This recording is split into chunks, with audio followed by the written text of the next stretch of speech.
열왕기하 4장 1절에서 7절의 말씀을 읽고 제가 말씀은 오늘 37절까지의 내용을 가지고 말씀을 전하려고 합니다. 먼저 우리 4장 1절에서 7절의 말씀을 읽습니다. 제가 먼저 읽겠습니다. 선지자의 제자들의 아내 중에 한 여인이 엘리사에게 부르짖어 이르되 당신의 종 나의 남편이 이미 죽었는데 당신의 종이 여호와를 경외한 줄은 당신이 아시는 바니이다. 이제 빚준 사람이 와서 나의 두 아이를 데려가 그의 종을 삼고자 하나이다 하니 엘리사가 그에게 이르되 내가 너를 위하여 어떻게 하랴? 너의 집에 무엇이 있는지 내게 말하라. 그가 이르되 계집종의 집에 기름 한 그릇 외에는 아무것도 없나이다. 이르되 너는 밖에 나가서 모든 이웃에게 그릇을 빌리라. 빈 그릇을 빌리되 조금 빌리지 말고 너는 내 두 아들과 함께 들어가서 문을 닫고 그 모든 그릇에 기름을 부어 찬대로 옮겨 놓으라 하니라. 여인이 물러가서 그의 두 아들과 함께 문을 닫은 후에 그들은 그릇을 그에게로 가져오고 그는 부었더니 그릇에 다 찬지라. 여인이 아들에게 이르되 또 그릇을 내게로 가져오라 하니 이들이 이르되 다른 그릇이 없나이다 하니 기름이 곧 그쳤더라. 그 여인이 하나님의 사람에게 나아가서 말하니 그가 이르되 너는 가서 기름을 팔아 빚을 갚고 남은 것으로 너와 너의 두 아들이 생활하라 하였더라. 아멘. 우리가 어제 열왕기하 3장의 말씀을 함께 묵상했죠. 우리가 어제 말씀 가운데 모압과의 전쟁에서 승리하는 북이스라엘과 남유다의 이야기를 함께 나누었습니다.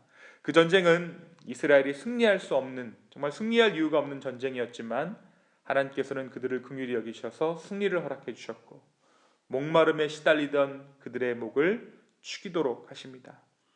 그리고 그 승리를 예언한 선지자가 누구였습니까? 바로 엘리사였죠. 우리가 이 이야기를 통하여서 엘리사가 북이스라엘과 남유다를 통틀어 하나님의 사역을 담당하는 선지자가 되었음을 우리는 이 말씀을 통해 알게 되었습니다. 이 가운데 오늘 말씀은 엘리사가 행한 4가지의 기적을 기록하고 있습니다. 열왕기하 4장의 말씀은 엘리사의 4가지 기적을 기록하고 있어요. 근데 이 기적들을 잘 보면 마치 예수님께서 이 땅에 오셨을 때 행하였던 그러한 기적들을 엘리사가 행하고 있는 것을 우리가 봅니다. 그러니까 이 엘리사의 행적과 사역이 누구를 지금 예표하고 있습니까? 메시아, 예수님을 예표하고 있는 것이죠. 그 중에 오늘 제가 여러분과 함께 은혜를 나누기를 원하는 말씀은 앞선 두 가지의 기적입니다. 엘리사 선지자의 제자들 중에 한 사람이 죽었습니다. 그런데 그 선지자의 제자가 죽은 후에 그 아내가 생활고에 시달렸는지 빚을 지게 됐어요. 그래서 빚쟁이가 지금 어떻게 하고 있습니까? 그 두 아들을 종으로 삼으려고 하고 있습니다. 상황이 이렇게 되자 이 아내가 누구를 찾아가냐면 선지자 엘리야를 찾아가서 매달립니다. 뭐라고 이야기하냐면 당신이 아는 것처럼 나의 남편은 하나님을 섬기던 종이었습니다. 여호와를 경외하던 종이었는데 이제 이 빚쟁이가 쫓아와서 나의 아들들을 종으로 삼고자 하니 나를 좀 살려주십시오 라고 이 여인이 부탁하게 돼요. 엘리사가 이제 뭐라고 이야기합니까? 이 여인에게 솔루션을 내려주는데 그 솔루션이 참 재미있습니다. 흥미롭습니다. 먼저 아들들과 함께 가서 이웃들에게 있는 대로 그릇을 빌리라고 해요. 그리고 나서 문을 닫고 기름을 빌려온 그릇에 옮겨 담으라고 지시합니다. 여인이 아이들과 이제 문을 닫고 기름을 옮겨 붓는데 빌려온 그릇에 다 차고 넘칩니다. 그리고 나서 이제 빌려온 그릇에 그 기름이 다 차니까 기름이 멈추는 것이에요. 엘리사는 기름을 팔아서 먼저 빚을 갚고 나머지로 두 아들과 생활하라고 그들에게 문제를 해결해 줍니다. 이 일이 있고 난 후에 엘리사가 두 번째 기적을 베풀 만한 일이 생깁니다. 엘리사가 수넴 지역에 가면 한 귀한 여인이 엘리사를 강권해서 자기 집으로 모셔서 음식도 대접하고 방도 내주는 일이 있었어요. 너무나도 고마워서 이 엘리사가 나에게 한번 소원을 말해봐라 라고 이 수넴 여인에게 청합니다. 근데 이 여인이 무엇이라고 이야기하냐면 자신에게는 소원이 없다라고 이야기해요. 근데 옆에 있던 사환 게하시가 그 여인이 아들이 없으니까 아들을 얻게 해주면 어떻겠는가라고 제안합니다. 엘리사는 이 여인을 불러서 내년 이맘때에 아들을 안으리라 라고 예언합니다. 그런데 이 여인이 어떻습니까? 이 여인이 믿지 못하죠. 그렇게 해서 이 여인이 실제로 이 엘리사가 예언한 대로 아들을 낳게 됩니다. 그런데 어떤 일이 있냐면 수넴 여인이 아들을 낳았는데 아이가 자라서 아버지와 함께 밭에 있을 때에 갑자기 이 아이가 머리가 아프다고 하는 거예요. 어머니의 품으로 돌아온 아들이 낮까지 어머니의 무릎에 앉아 있다가 그만 죽게 됩니다. 이제 수넴 여인이 이 아들을 어떻게 합니까? 엘리사가 머물렀던 그 방에 이 아들을 눕혀요.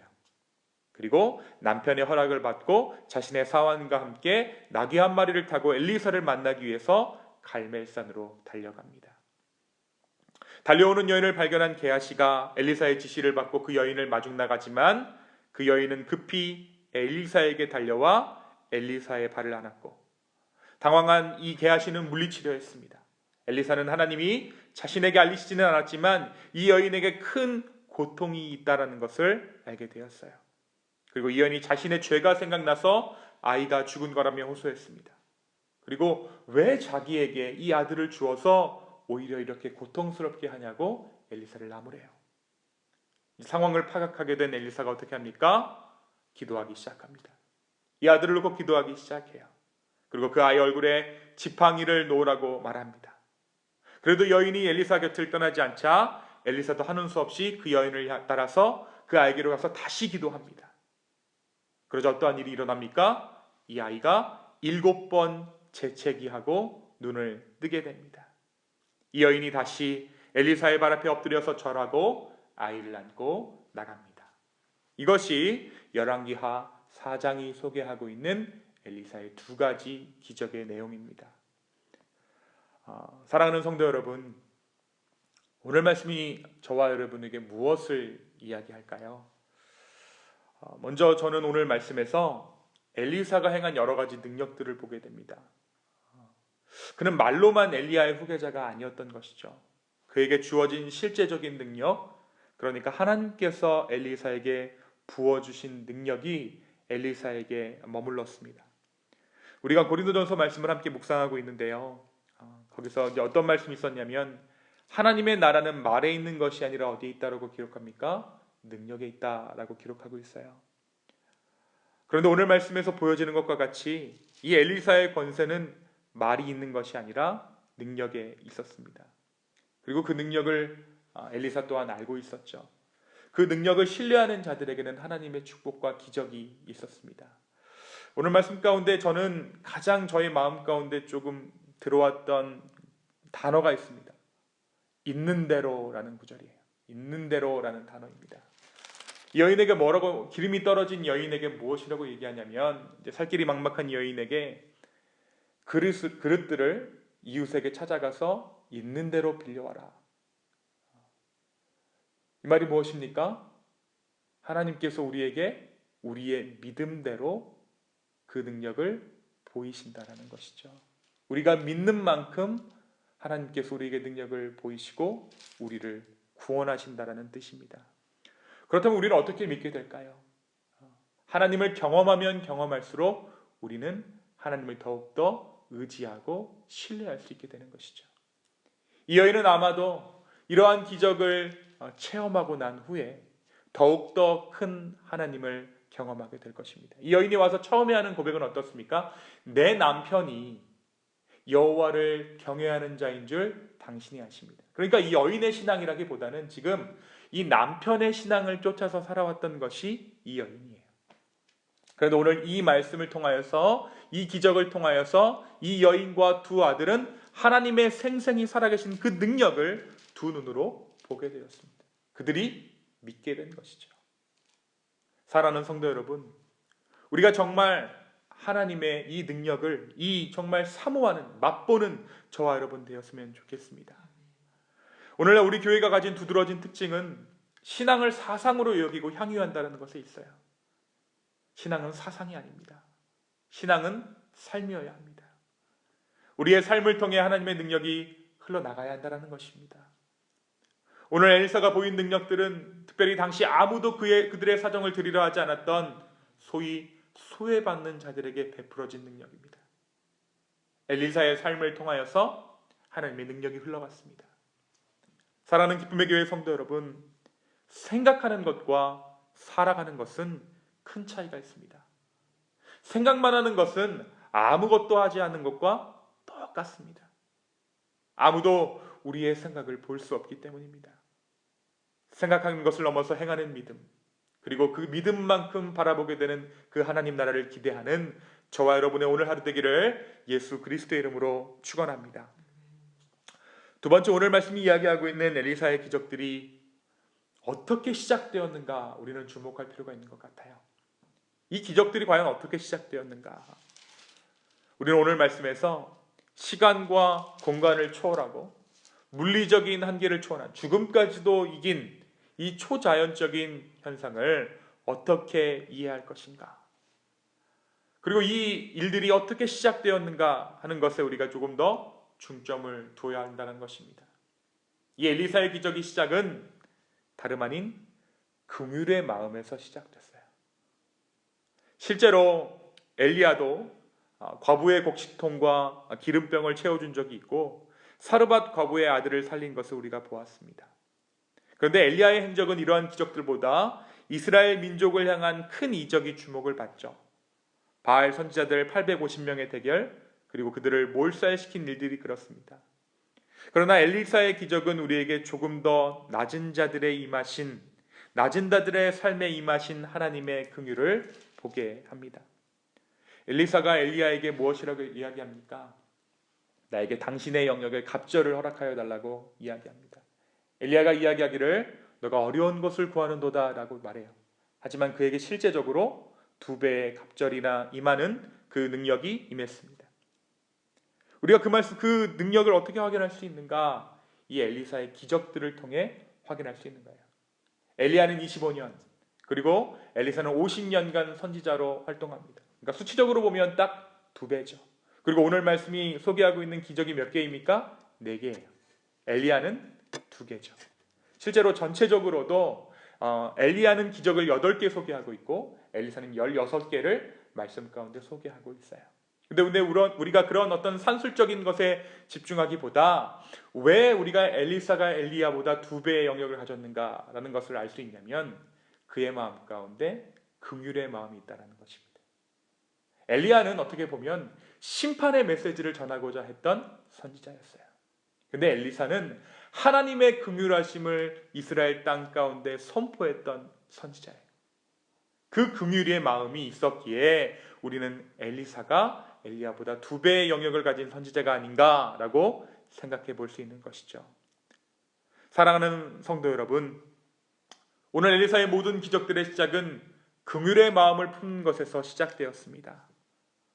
우리는 기적을 엄청난 것이라고 생각하지만 우리가 누군가에게 연민의 마음을 느끼고 긍휼 베풀기를 원하는 마음이 무엇입니까? 기적이라는 것이에요. 그러한 마음은 본래 우리의 것이 아닙니다. 그러한 마음은 성령으로 하여금 우리에게 주어진 것이에요. 하나님의 성령으로 말미암아 우리 가운데 긍휼의 마음이 회복되어진 것입니다. 오늘 우리에게 이 긍휼의 마음이 있기를 소망합니다.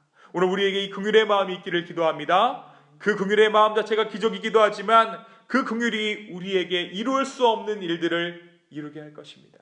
우리가 그것을 무엇이라고 합니까? 기적이라고 하는 것이에요. 하나님의 긍휼이 우리의 구원을 이루었듯이, 하나님의 긍휼이 우리의 구원이라는 기적을 이루었듯이 오늘 하루 긍휼의 마음을 품을 수 있는, 정말 하나님의 기적을 이룰 수 있는 저와 여러분의 오늘 하루의 삶 되기를 예수 그리스도의 이름으로 축원합니다. 이 시간 함께 기도하겠습니다. 주님, 오늘 이 엘리사의 기적 말씀을 통하여서 하나님께서 살아계시고 역사하시는 것들을 우리로 하여금 보게 하여 주심에 감사합니다.